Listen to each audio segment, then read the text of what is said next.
La FM, las noticias como son.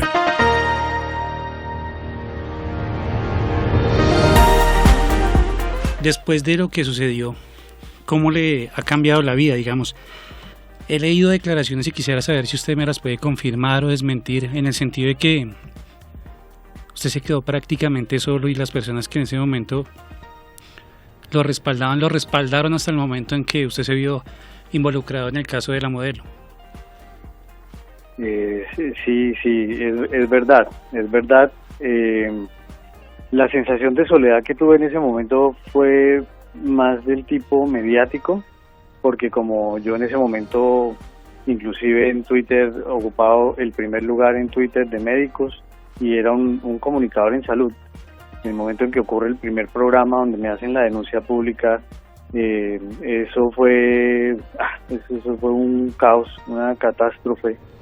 Y muchos de las personas que eran mis pacientes prefirieron mantenerse como en silencio, ¿no? Yo veía cómo me mataban a mí públicamente y no veía a nadie que dijera un comentario a favor, y muchas personas inclusive me llamaban y me decían que yo los entendiera, que ellos no podían hablar en público porque se trataba de un tema pues de farándula con una persona muy famosa y ellos se podrían meter como en inconvenientes. Cuando empieza, a esa soledad me refería. Cuando usted le estalla el escándalo, ¿usted cuántas personas llegó a tener como clientes, pacientes, y a cuántas personas se le fueron? En ese momento tenía pacientes atendidos 1.700 y digamos que activos podría tener unos 10 pacientes diarios. Después de que ocurre el escándalo, viene un pico de pacientes, pero los pacientes que llegaron al siguiente día eran personas que iban con la intención de reclamarme, de exigirme explicaciones. Llegaron todos los pacientes que se habían sometido al mismo procedimiento y yo a todos los recibí y los esperé en mi consulta. Casi que el primer mes me dediqué solo fue a darle la cara a cada una de las personas que tenía alguna duda y los recibí en mi consultorio para explicarles. Pacientes nuevos ya no tuve después, porque pues es que el tema mediático pesaba mucho y ya la gente siempre que llegaba donde un médico siempre lo primero que hace es consultar por Google y tratar de buscar referencias o recomendaciones, y siempre que se consulta Google igual todavía las primeras noticias que aparecían eran las de el médico que engañó, el médico que le dañó, eso así ni modo, ¿no? Y ¿es cierto que usted tenía un consultorio en Bogotá que incluso tuvo que cerrar por cuenta de este caso? Sí, señor. Yo tenía un consultorio en la 104, arriba de la 15, 104 con 14. Y ese consultorio lo había tomado hacía un poco más de 6 meses con un contrato a 2 años. Y pues cuando ocurre el escándalo, el arriendo que yo pagaba ahí era de 6 millones de pesos. Cuando ocurre el escándalo y ya yo no tengo pacientes, pues me tocó esperar a que se terminara el contrato. Fue muy difícil pagar sin recibir pacientes en esa época, y se terminó porque era más fácil mantener el consultorio abierto y pagar el arriendo mensual que pagar la multa, que eran 3 meses de arriendo. Entonces esperé a que se terminara el contrato y en ese momento pues ya lo entregué y ya no tuve más consultorio. ¿Qué hizo en ese momento? Cuando no tuve consultorio, bueno, el tema empieza como, o sea, inicialmente es la crisis reputacional. Bueno, mucha gente de mi familia estuvieron ahí al lado, que son los que al final siempre están cerca de uno en cualquier dificultad. Y pasó el tiempo y ya con la idea yo de tratar de volver otra vez a hacer consulta, empecé a trabajar ahí sobre la 9ª, por la carrilera, como con 104, que había un sitio donde alquilan consultorios por horas. Entonces Sí. Dije, voy a intentar atender así sea por horas, reservar una hora a un consultorio para ver un paciente, porque de todas maneras había unos pacientes no de farándula, que me seguían como respaldando, ¿no? Como dándome ánimo. Entonces intentaron hacer uno u otro tratamiento. Pero psicológicamente uno va hacia la profundidad, o sea, arrancó eso y después de eso no hubo forma, es como si uno se estuviera ahogando y no logra coger algo o agarrarse a algo para salir.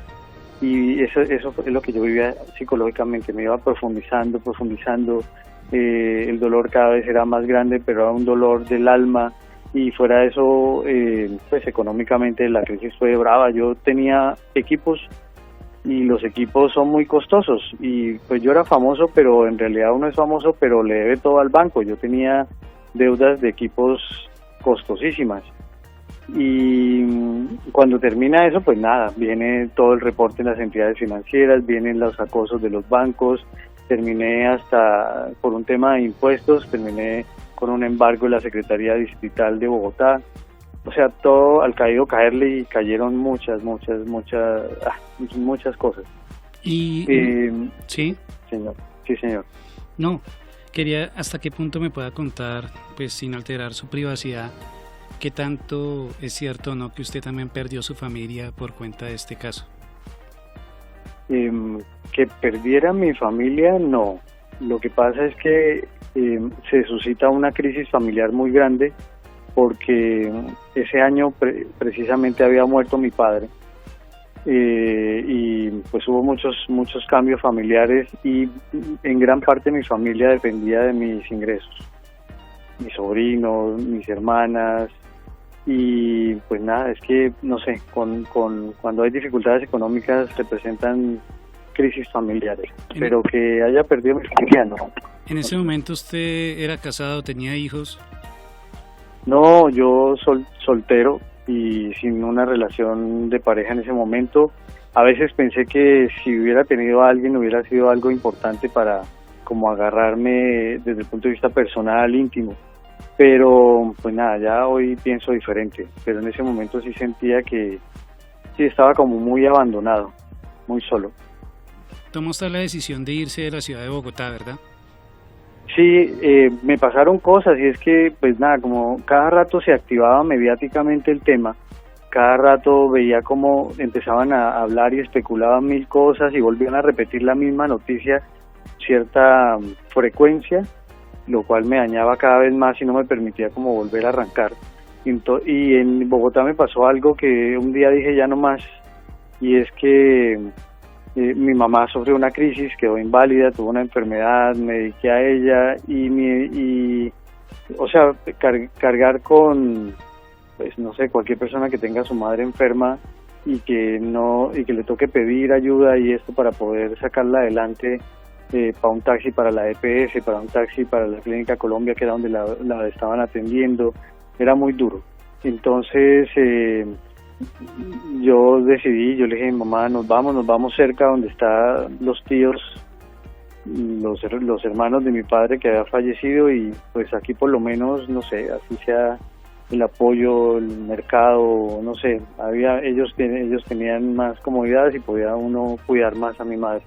Y esa es la decisión. El frío allá en Bogotá la estaba volviendo nada, porque era una neuropatía ascendente que perdió el control de esfínteres, inclusive la habilidad de caminar, iba ascendiendo. Entonces el clima aquí pues era importante, y no sé, era desconectarme. Allá yo salía a un todo a mil que iba por allá cerca donde vivíamos a comprar algo, encontraba gente tomándome fotos y subiendo fotos mías en la red, en Twitter en esa época, pues dañando más y contribuyendo más al daño que había ocurrido. Sí. Después de eso, ¿cómo empieza a reponerse? ¿O a qué se dedicó a trabajar? ¿Siempre en lo mismo? No, en medicina yo tomé la decisión por dignidad, y hablé con Diosito. Yo soy espiritual, no soy religioso, pero soy muy espiritual, y en mis conversaciones con Dios, yo le dije que no volvía a la medicina hasta que no recuperara mi nombre, porque para un médico es muy difícil trabajar sin su nombre, que es lo que le da a uno su prestigio como buen médico. Y la medicina es muy inestable, porque es un conocimiento que vive en construcción permanente. Entonces uno no está exento de que uno pues se encuentre un efecto secundario o exista algún problema, pero uno a nivel de persona, a nivel de como ser humano, haber sido catalogado como que engañé a alguien y a un paciente, era una carga muy dura. Entonces yo dije que no, yo no volví a ejercer medicina hasta que no recuperara mi nombre, y me estrellé aquí en Bucaramanga cuando llegué, porque pues como yo me gradué en la UIS y tengo muchos compañeros bien ubicados en empresas, en EPS, y en un intento por apoyarme ellos para que yo pudiera trabajar en otro campo como médico y con otras especialidades que yo tengo, inclusive participé en procesos de selección. En uno de ellos, me acuerdo, en una EPS importante acá en Bucaramanga, ya alcancé a celebrar con la gerente que ya el otro día ingresaba a trabajar, y al otro día me llamaron a decirme que no, porque el estudio de seguridad que le hacen a uno para ingresar a un cargo reportaba que tenía una denuncia penal y que a nivel reputacional pues mi nombre estaba dañado. Y ahí desistí, yo ya, o sea, me desmotivé, yo dije no más, me empecé a una colega de Cartagena me llamó y me dijo que para que saliera un poquito del estado depresivo en el que estaba, porque no me ponía a estudiar, y que ella me ayudaba. Entonces yo busqué un máster en Barcelona por internet, que se trataba de Online Reputation and Community Management, que es como eso, la reputación en línea, cómo manejarla y el tema de redes sociales. Sí. Y estudié eso y le mandé una oferta a todos mis colegas de ayudarles a manejarles sus redes sociales, de hacerles la imagen, diseñar una imagen, subirle un contenido en las redes sociales, y así empecé como a subsistir. Y luego pues saqué de mis talentos de niño el tema del arte, porque pues en realidad nosotros en la casa siempre fuimos artistas, y yo siempre trabajé en cerámica, porcelana, hacía esculturas y vivíamos de eso de niño. Y entonces me puse y leí, además me puse a leer de la depresión. Mi psiquiatra me decía que explorara otras actividades para mantener la cabeza ocupada. ¿Cómo hace uno, digamos, en medio de estas dificultades económicas, para a la vez mantener el caso vigente en busca de que lo declararan inocente, pagar abogados? ¿Cómo funcionaba eso? Cuando ocurrió el evento, yo tenía un seguro de responsabilidad civil, y en el seguro de responsabilidad civil tenía cierta cobertura, pero no tenían experiencia con un caso tan fuerte. Entonces yo tuve que buscar abogados de forma particular y con familiares y amigos personales. Entre todos, me acuerdo alguno que de Brasil me mandó dinero, inclusive me mandó $2.500 para completar 120 millones de pesos que debía pagar en ese momento. Fue con ayuda, no de uno, no. Y lo que hice yo fue vender los equipos que tenía, pero pues nada, todo el mundo, pues, como uno está con la necesidad de vender algo, no le dan a uno el precio que es. Vendí equipos que compré en 120 millones de pesos, recuerdo, uno, y lo terminé vendiendo en 9 millones. Unos equipos de 6, 7 millones los vendí en 500,000 pesos. Pero no sé, era una actitud como desesperada, era, no sé. ¿Y hoy cómo empieza a recuperarse? ¿Cómo empieza a ver? ¿Cómo empieza a recuperarse? ¿Cómo usted empieza a ver que las cosas se van a enderezar? Ay, sabes que no, o sea, yo hasta el lunes de la semana pasada, cuando recibí esa sentencia, no albergaba esos sentimientos como de expectativa, porque el levantarse uno todos los días creyendo que hoy por fin va a cambiar todo en medio de algo tan difícil, y además que se salía de mí, porque es que era una noticia mediática, se sale de uno no tiene control. Mi panorama era muy oscuro. Lo que yo empecé a hacer fue aceptarlo, pero más como la vivencia del duelo de una dificultad. Entonces este año entré en una etapa de aceptación, que es casi la última etapa del duelo, y en esa etapa de aceptación uno al final dice, bueno, ya ocurrió, no pude hacer nada, no he podido hacer nada, esperemos a ver, guardemos la última esperanza, que era pasar a las otras instancias, pero sin generar mayor expectativa, porque el tema mediático era muy fuerte, y hasta el momento yo había intentado que me escucharan, pero sentía que era mudo, que nadie me oía, que no sé. Hasta que pasó lo del lunes, mentalmente dije que necesitaba una ayuda, pero yo soy muy estudioso, a mí me encanta estudiar, yo soy feliz estudiando y me metí a estudiar psicología.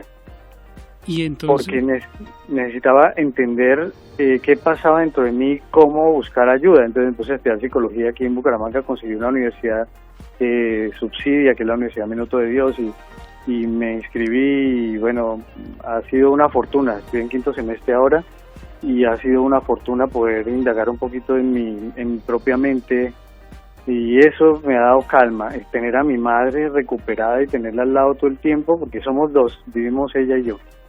Ay, bueno, y mi perra. Pero tenerla a ella y siempre ahí, creo que eso tiene un valor incalculable, eso no tiene precio, no sé cómo describir qué es el impacto, pero estaba ahí siempre. Y ahora, al margen del estudio, ¿a qué se dedica? Ahorita me dedico a, el estudio. Precisamente este sábado tengo parciales y esta semana he estado medio embolatado mi cabeza, pero ya tengo designado el tiempo para presentarlos. Me dedico al arte, me quise explorar algo que de niño siempre soñé. Yo siempre soñé con hacer una exposición y me inventé una técnica que es una construcción de muchas técnicas, con material de bisutería, con material de peletería, que es el que se usa en zapatos, que aquí en Santander es muy famoso, y construyendo con todo eso y con piedritas colocadas una a una, construyo imágenes, forma.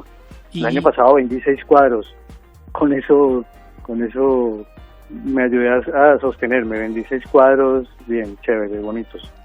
Y desde el punto de vista laboral, ¿ese es el trabajo, el de los cuadros, o existe otro?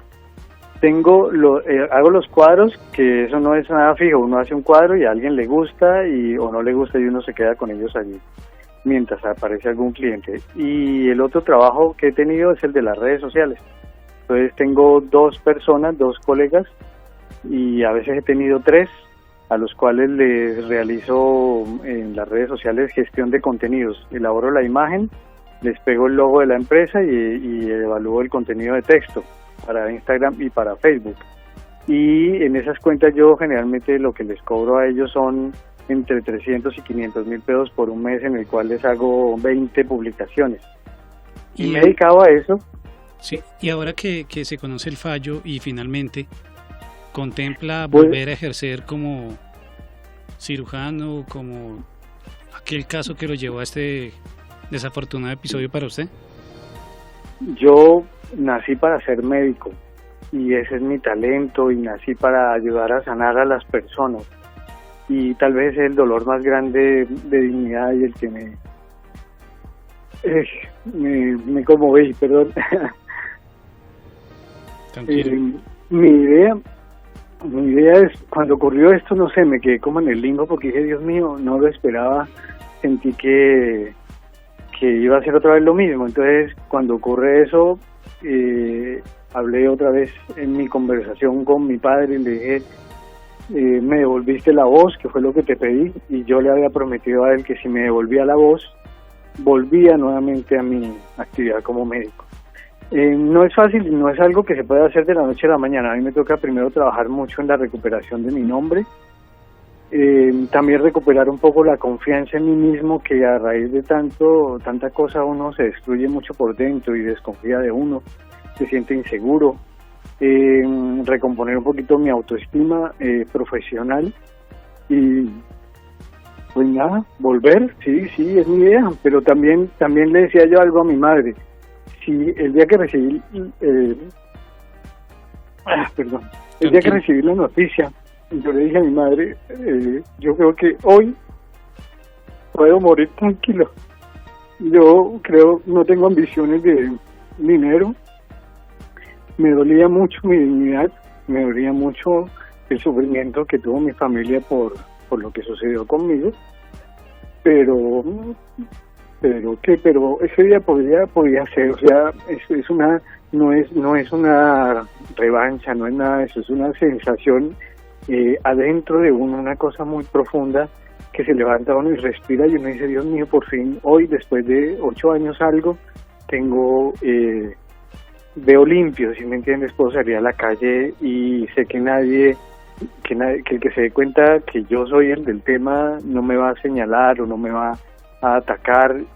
Para mí es muy doloroso cuando la gente, yo trato de ser muy considerado con el ser humano, considerado, y algo también que le pedí a mi Dios en este tiempo era que me ayudara a ser considerado también con las personas que me hicieron daño, porque también sé que cada quien viene de una historia y a veces la gente se equivoca y bueno, con cosas graves, pero he logrado sanar un poquito en mi corazón.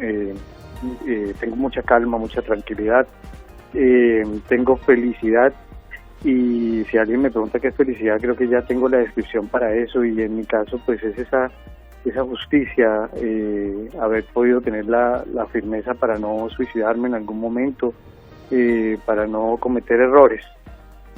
Pues, señor. no, pues bueno, doctor, pues muchísima suerte en sus proyectos y de verdad le agradezco mucho el hecho de que haya confiado su historia en nosotros.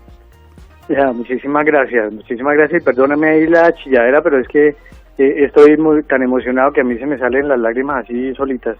No se ya preocupe. Me recuperaré. No se preocupe, muchísimas gracias de nuevo. Muchísimas gracias. La FM siempre.